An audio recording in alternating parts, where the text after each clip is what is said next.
एक आदमी जो हाई स्कूल की शिक्षा भी पूरी नहीं कर पाया। वह इतने गरीब परिवार से था कि खर्चा चलाने के लिए उसे अपनी किशोरावस्था से ही पेट्रोल पंप पर तेल भरने तक का काम करना पड़ा।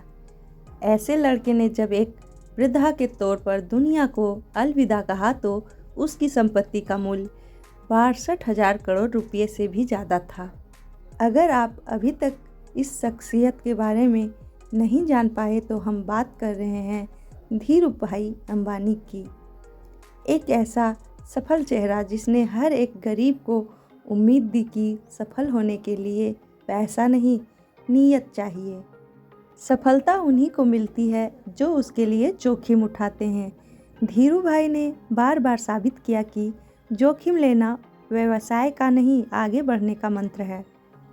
28 दिसंबर 1932 को गुजरात के जूनागढ़ के छोटे से गांव चोरवाड़ में धीरजलाल हीरालाल अंबानी का जन्म हुआ। पिता गोवर्धन भाई अंबानी एक शिक्षक थे। माता जमुनाबेन एक सामान्य गृहिणी थी। धीरूभाई के 4 भाई बहन और थे। इतने बड़े परिवार का लालन पालन करना अध्यापक गोवर्धन भाई के लिए सरल काम न था। एक समय ऐसा आया कि आर्थिक परेशानियों की वजह से धीरूभाई को पढ़ाई बीच में ही छोड़नी पड़ी और उनकी स्कूली शिक्षा भी अधूरी रह गई। पिता की मदद करने के लिए धीरूभाई ने छोटे मोटे काम करने शुरू कर दिए। यह उदाहरण है कि हर एक सफलता के पीछे ढेरों असफलताएं छुपी हुई होती है। धीरूभाई अंबानी पर एकदम सटीक खरी उतरती है। पढ़ाई छोड़ने के बाद पहले धीरूभाई ने फल और नाश्ता बेचने का काम शुरू किया, लेकिन कुछ खास फायदा नहीं हुआ। उन्होंने दिमाग लगाया और गांव के नज़दीक स्थित धार्मिक पर्यटन स्थल गिरनार में पकौड़े बेचने का काम शुरू कर दिया। यह काम पूरी तरह आने वाला पर्यटकों पर निर्भर था। जो साल के कुछ समय तो अच्छा चलता था, बाकी समय इसमें कोई खास लाभ नहीं था। धीरूभाई ने इस काम को भी कुछ समय बाद बंद कर दिया। बिजनेस से मिले 2 असफलताओं के बाद उनके पिता ने उन्हें नौकरी करने की सलाह दी। धीरूभाई के बड़े भाई रमणीक भाई उन दिनों अमन में नौकरी किया करते थे। उनकी मदद से धीरूभाई को भी अमन जाने का मौका मिला।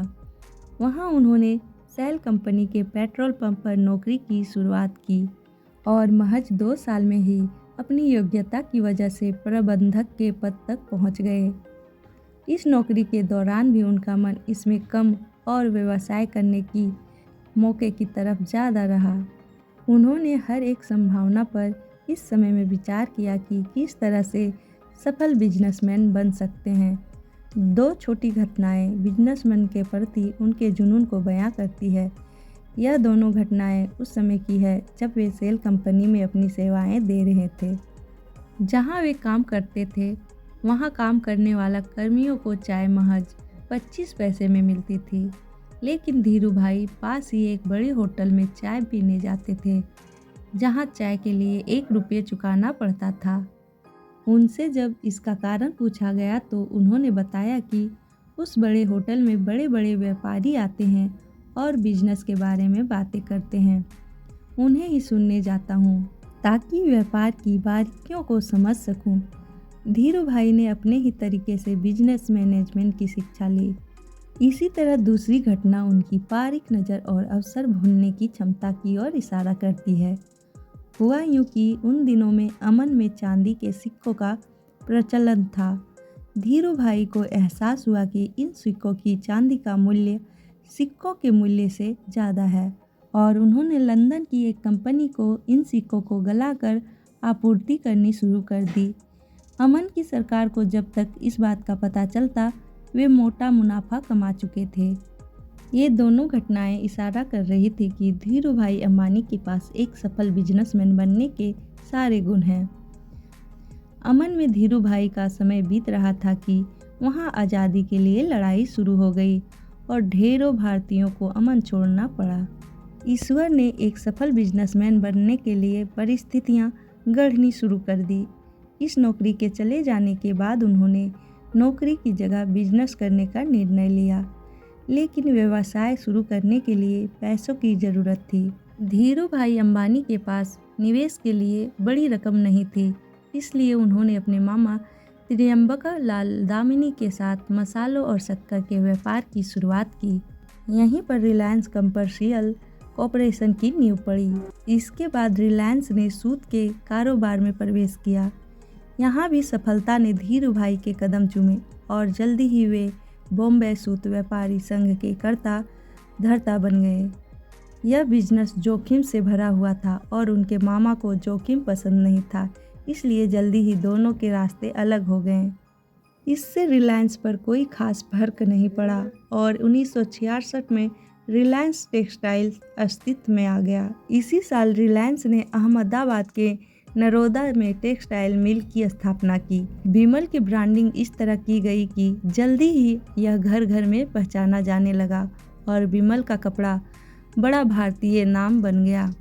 विमल दरअसल उनके बड़े भाई रमनीक लाल के बेटे का नाम था।